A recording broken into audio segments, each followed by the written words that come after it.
How you doing, guys? Great to see you here, and today I'm gonna bring you a quick deck profile. This is my Zorga deck as of set 4 ish.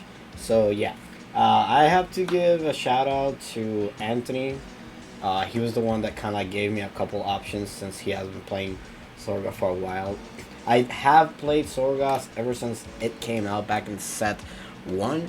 The only thing is that I had to sell it last year because I needed money and everything was high rarity. So yeah, when they announced Sorganate Nadir, I just decided to just get rid of it and just bought it later. So I just got my hands on Core, and I just kind of wanted to show you my take on it. Yet again, thanks to Anthony. If you know, like if you're watching this video, you know who you are. But yeah, he's the one that told me to change a couple of things here and there, and recommended me a couple of cards and stuff here and there.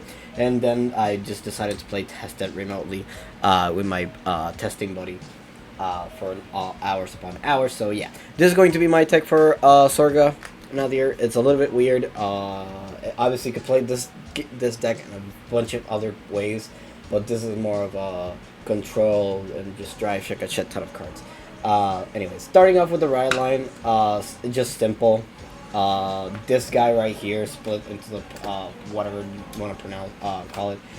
This guy, I was playing the other one. Anthony just told me to play this one and stuff, and it's pretty good. I like his take. On turn 2, you just play Shadow Cloak, ditch whatever order you want, and then on turn 3, when he is ruled upon, you just add the order you need to your hand.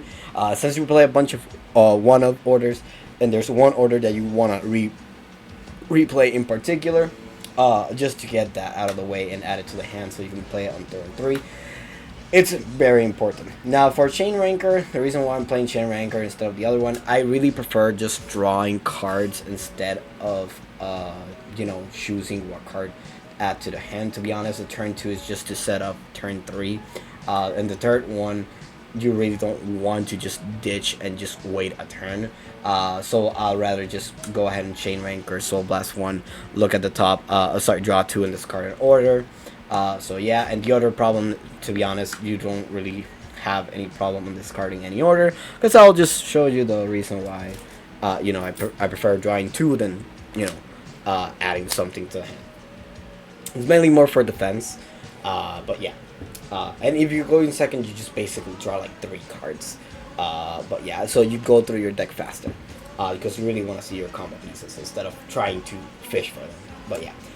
Anyways, starting with the orders, this is the most important order, to be honest. I am playing Gather Upon Me, Ye Wandering Souls.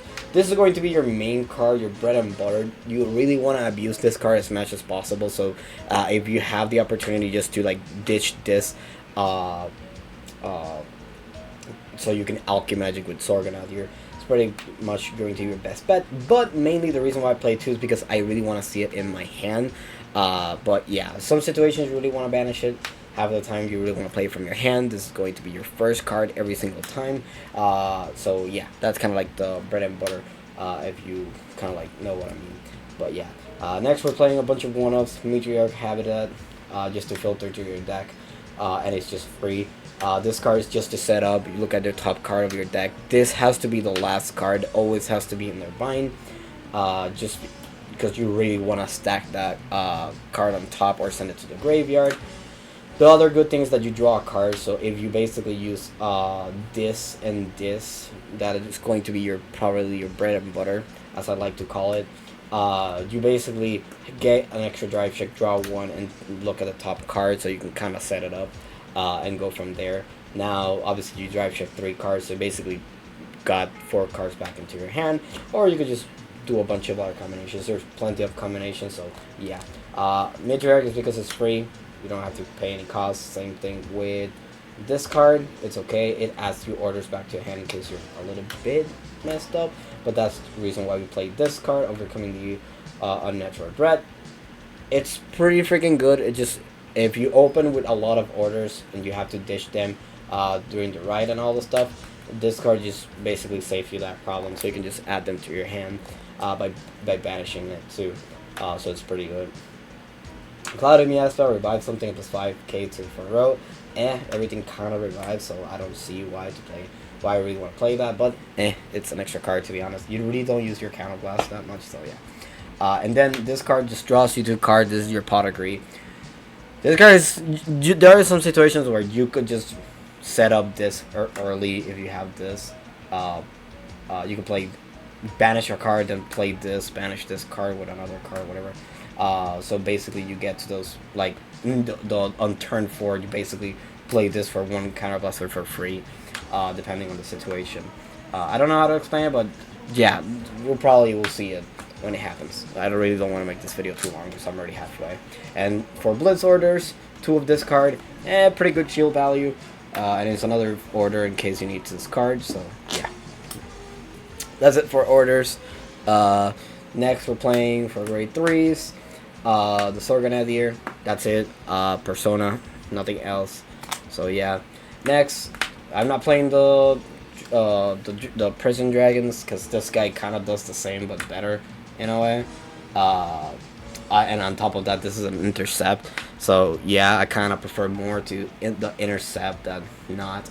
And on top of that, whatever you're gonna have on top is going to basically made up for the roaming Prison Dragon. And on top of it, you can just Energy Blast 4 and bind an order, and this guy will just get +5 for each order. So you can just set it up and just swing for bigger numbers than roaming Prison Dragon. Obviously, roaming Prison Dragon is better for the early game, but what happens if you don't see it?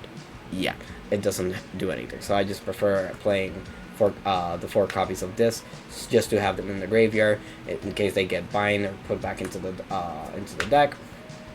You'll really only need 1, so that's it. Next we're playing 4 copies of Shadow Cloaks. This is just to set up, and there's a bunch of other stuff that you could do, where you could just kind of like keep adding PGs or triggers back to the hand by soul blasting 1. So sometimes you really don't want to do that because you have very limited soul. So sometimes you can't use the divine skill, but it comes up from time to time and it gets +5k whatever you add when you add something to the hand. For great ones, this card is pretty busted. Counterblast is for free when you Alchemagic, and it gets +5 if you Alchemagic. So this is just a 13 or 23 if you Persona. If you revive him with Zorga, it gets +5 for every order in your drop, in your bind. So this guy could get pretty big pretty fast, so it's pretty good. I really like it, not gonna lie, but not more than this guy. Spoof Shade, holy crap. This card, the main gimmick is that it's treated as an order card in your hand, so you could just discard it as an order. So that's the reason why I Gather Upon Me, Wandering Souls. It's okay because you could just dish this instead of an order, so you can keep an order for next turn. And then the other thing is that with the Chain Ranker, you can just discard this guy early game and you're set up. The other thing is that if you have 2 of these guys on your drop and you revive them with Zorga Nadir, they have another effect. When you Alchemagic, they get +10k on the back row. Yeah, you could say that, 10ks, they have to be in the back row until they are boosters. So you could just go ahead and revive 2 of these and then revive, and then this 2 get revived by themselves. Yeah, you're starting to see big columns pretty fast, especially if you turbo out the cards in the bind zone. It's pretty freaking good. So yeah, I really recommend it. Next, cat.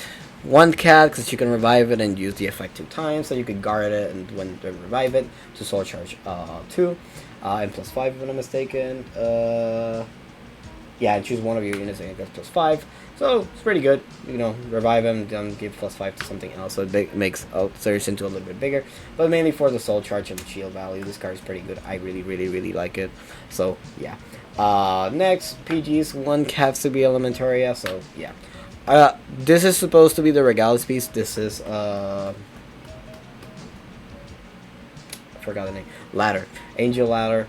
So your opponent can't choose your stuff, and easy to guard the next turn. So yeah, this is supposed to be Angel Ladder. I just forgot about it because I have it in another deck. And finally but not least, the triggers. For trigger lineups, I'm playing the Stoikea OT, 3 fronts, 8 crits, and well, obviously the heals. So yeah, that's pretty much it for Zorga deck profile. It's very slow, very straightforward. It is a little bit complicated, so you have to think. You kind of prefer to go second. At least every single time I played, going second is probably your best bet. But yeah, so you can kind of like draw more cards and have more stuff to defend yourself and yada yada yada. But yeah, I feel like that's it for the deck profile. Any questions or something? I don't know. Give the deck a try. To be honest, it's actually pretty good, pretty fun. But yeah. Anyways, thanks for watching, and peace.